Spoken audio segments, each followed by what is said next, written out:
Well, it is lunchtime again out here in the woods, and I have a super simple, super easy, extremely tasty meal for you. Pizza in a pot. If you're interested in hearing more about pizza in a pot, keep watching.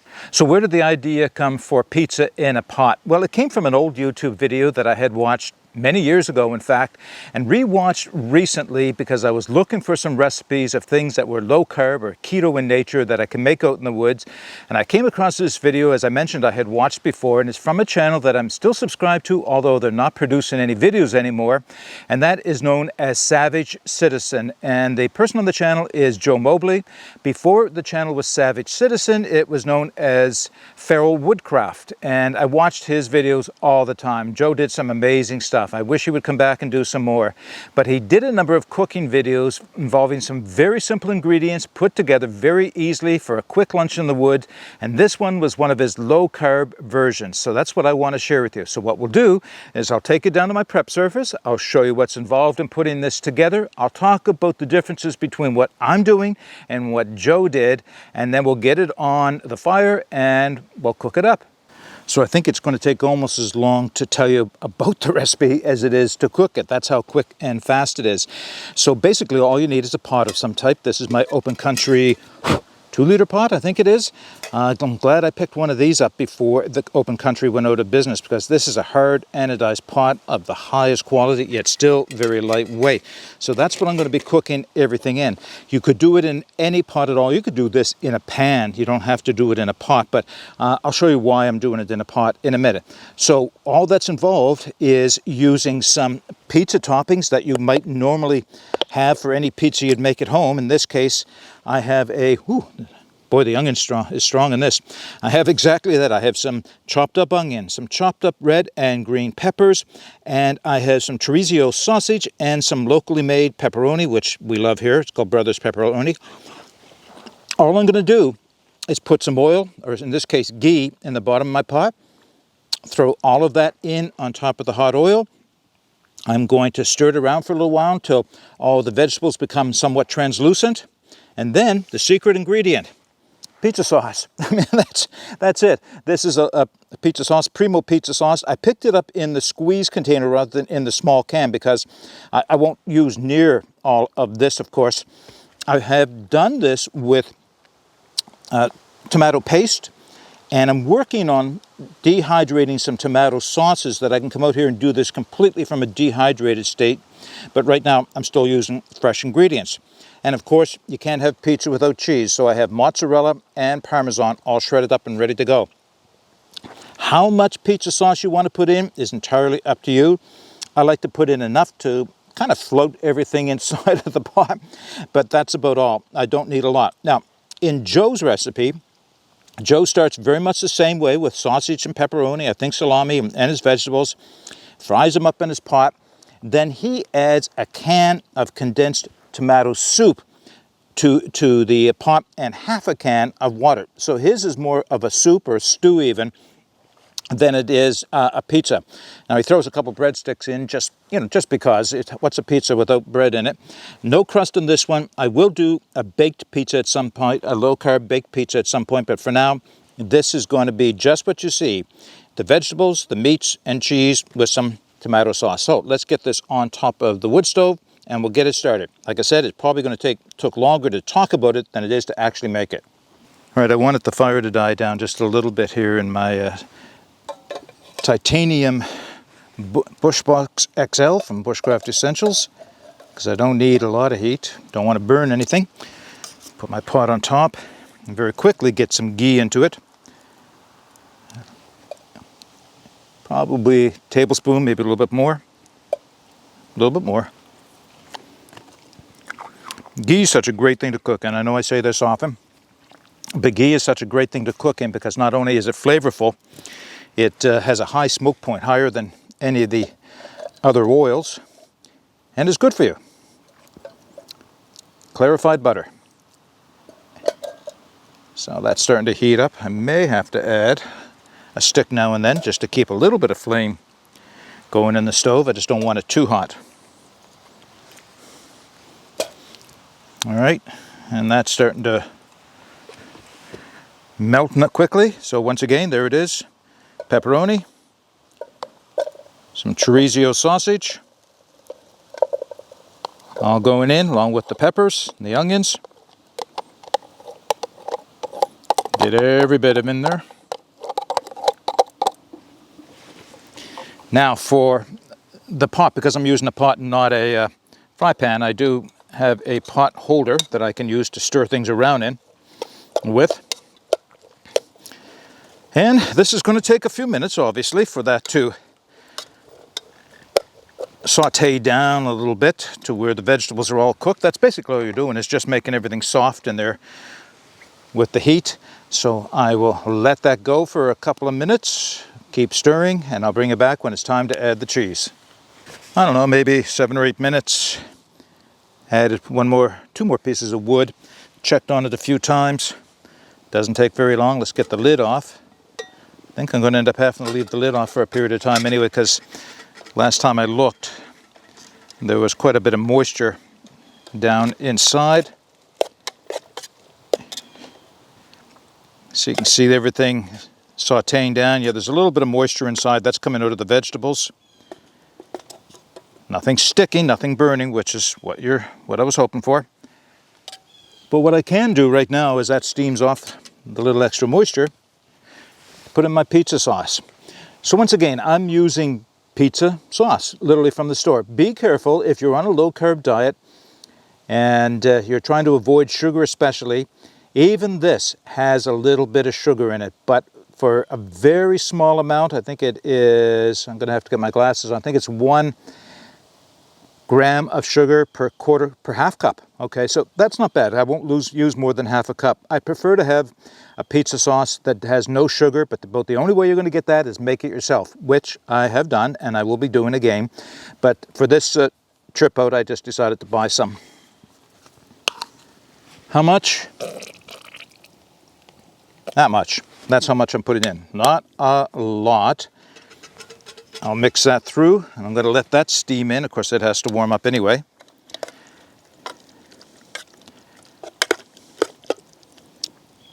Yeah, actually, that's just about where I want it in terms of the amount of pizza sauce or tomato sauce. Could have a little bit more. Once again, if you put more in, or if you used a soup, it would still be fine, wouldn't it? It's what you want. If you want it more like a soup or a stew, then by all means. I've tasted the pizza sauce. It was just a little lacking, both in garlic and in some heat. So, reached into my spice kit, got a few things to put into it. Stir that through. And we're almost ready for the cheese. Okay, I'm going to give that another minute just to steam off a little bit more of the moisture. And then I'll add the cheese. Okay, I've just got some nice low heat. Some nice coals going on inside of the stove, just what I need. I've got a slow bubbling simmer, nothing sticking to the bottom of the pot. Thickening up nicely. Let's see if I can show you this. It looks a lot like pizza without a crust, right? Well, at least that's what it's supposed to look like. One more ingredient, cheese. And all I'm going to do with this is literally just spread it on and then let it melt in.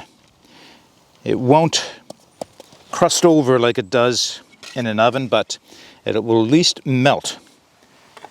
And I'll give that a few minutes to melt the cheese.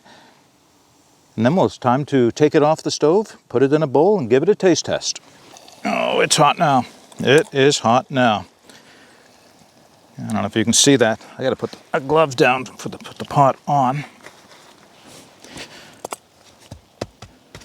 All right, let's see if I can transfer some of this over to my bowl.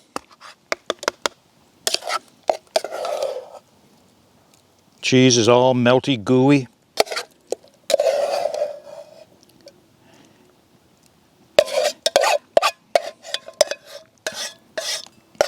All right, okay, very good. All that's left now is the taste test. Okay. Here's my pizza, or pot pizza, or what I've been calling it anyway. I'm going to try and tilt the camera down so you can see what it is that I am eating. You see all the cheese melted through there, some pepperoni, sausage, and all the vegetables and the tomato sauce. Man, I can't wait. Okay, so I guess when it's a pizza made in a pot, served in a bowl, you can't pick it up like you can a pizza with a crust. So what do you eat it with? A spoon or a fork? Well, I've got my spoon and my fork. I'm going to try both. I think the spoon actually will work well for this. Ooh, hot.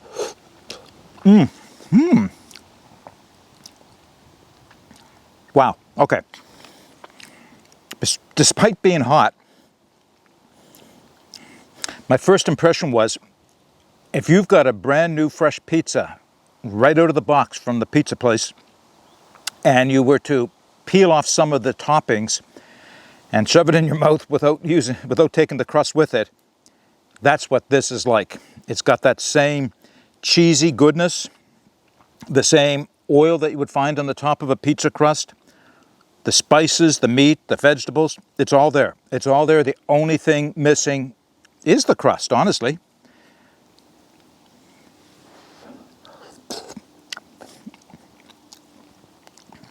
Because the taste is definitely all there.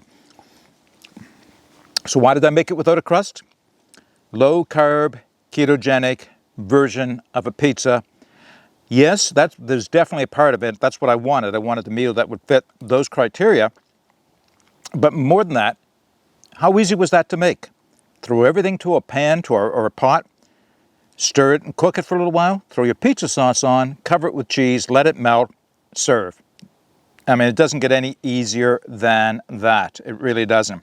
That's not to say that I don't want to make a good low-carb pizza with a crust out here in the woods, and my plan is to do exactly that. So if that's something you're interested in hearing or watching, it'll come at some point in the future. It's a matter of coming up with the right crust that is as much like a pizza crust as I can get it, but still be low-carb in nature. Look at that, gooey cheese. It's still warm. Okay, I mentioned one other thing a few minutes ago, and that was I made this with fresh ingredients. The cheese was all pre-shredded. The meat was all pre-cut up. I did that at home before I came out. I cut the vegetables all up. So it all came out fresh. Now the meat would last for a couple of days without question because it's all pre-cooked, it's dried meats. The cheese might have lasted another day or two, especially if I had not grated it at home. It would have lasted a little bit longer, especially if I kept it in an airtight container. The vegetables, maybe not so much. They wouldn't last too long. So I'm working towards dehydrated foods that I can prepare meals with that don't require refrigeration and are low carb or keto in nature. So I've started dehydrating a number of things, including cans of tomatoes, just pureed them down and put them in my dehydrator. I can share how I did that at some point if you're interested. So I guess what I'm looking for is recipes. If you are on a low-carb ketogenic diet and you've been doing this, preparing meals for the outdoors from dehydrated foods, I'd be interested in having you share some recipes with me. And if you do, of course, if as long as you're okay with it, I'd like to share your name with all the other viewers as the person who came up with the idea for whatever meal it is that I bring out to the woods. One more bite.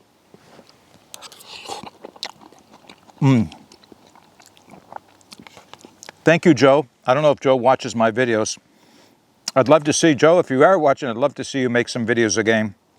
Maybe everybody should jump over to Savage Citizen and throw a few comments out there to see if Joe is still around and maybe interested in making some videos again, because this was one of the treasures, simple as it was. That's what makes a meal like this so good. Simple is good in this case. Thank you, Joe, for the inspiration. The nice thing, as Joe says, you can customize this any way you want. You don't have to do it the way I did it. You can put any number of things together and come up with a pizza. I mean, ideally, ground beef, bacon, right? There's any number of things I could have put in here, but this is what I chose for a simple version of it today. Okay, that's all I have to share with you. If I have any questions about how I prepared this or anything else I've done in the video, then please comment in the comments section below. If you have any suggestions for future videos, put those in the comments section below. But as always, get out and explore and take that path less traveled, because it will make all the difference. Bye for now.